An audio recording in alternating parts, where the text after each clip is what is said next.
What you're looking at right here is a web design that I'm performing in Photoshop. Now, wait, before you hit skip or you unsubscribe, just hear me out. Most of us UI designers used Photoshop. That's what you pretty much exclusively used way back in the day, starting from the mid-90s, probably all the way up until about 2010s. And then from the time frame of about like 2010 to 2013 or so, there was a mass exodus from Photoshop to Sketch, at least for the Mac users.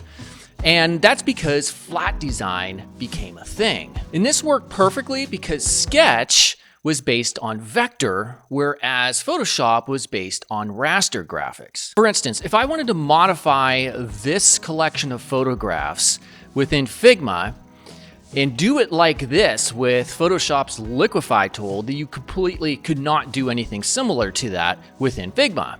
Oh, and for all you newbies out there, level up your skills today by checking out my interactive UI UX course today at DesignCourse.com. Now, this abandonment of raster being a native feature in UI design tools coincided perfectly with flat design. And this new trend of the idea that less is more was a pushback against skeuomorphism and all the other crazy stuff that we were able to do due to those raster-based editing tools in Photoshop. So fast forward to 2024 now, almost 2025, we've had over 10 years of flat design and web designers, UI UX designers, who pretty much are not trained in raster editing anymore. And as a result, we see that the modern web is very unlike what we had back in the 2010s and prior to that.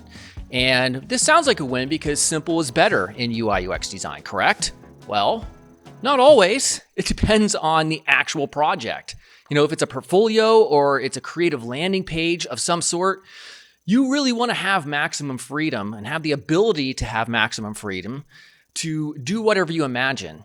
And when you're only working within a vector-based tool, such as Figma, PenPot, Adobe XD, whatever, then you are by nature limiting what you can achieve. Now, what's really cool about Photoshop, even today in 2024, is that it's still a capable UI design tool. You have live guides to help for alignment. You can apply raster-based effects and filters in a non-destructive environment, and you can 100% build a really freaking awesome looking UI. No, you're not going to have components. You're not going to have auto layout. You're not going to have a lot of the bells and whistles that are specific to UI UX design. And for most UI designers, this is a problem because most UI designers work with multiple people, team members, who need to be able to go in and make modifications. But if you're one of the Swiss Army knives of everything, like you're a full stack developer, solopreneur, indie hacker, crazy motherfucker, Photoshop is actually a superior choice if creativity and maximum creativity is what you're after. Now, I know what some of you are thinking, why not both, right? Well, it's a good question. That's basically what I do now. You have Figma open up on one screen, and maybe you have Photoshop up on the other screen where you're modifying assets in real time on the fly.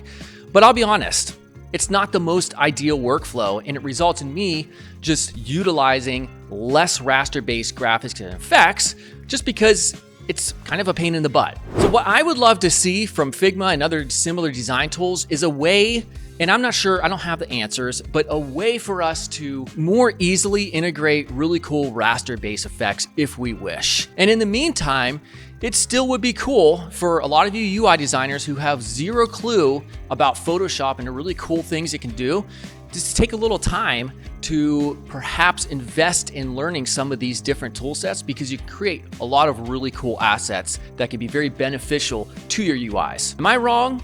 Or am I just a, like a boomer 41-year-old nostalgic weirdo? I don't know. Let me know in the comments, and I will talk to you all very soon. Bye.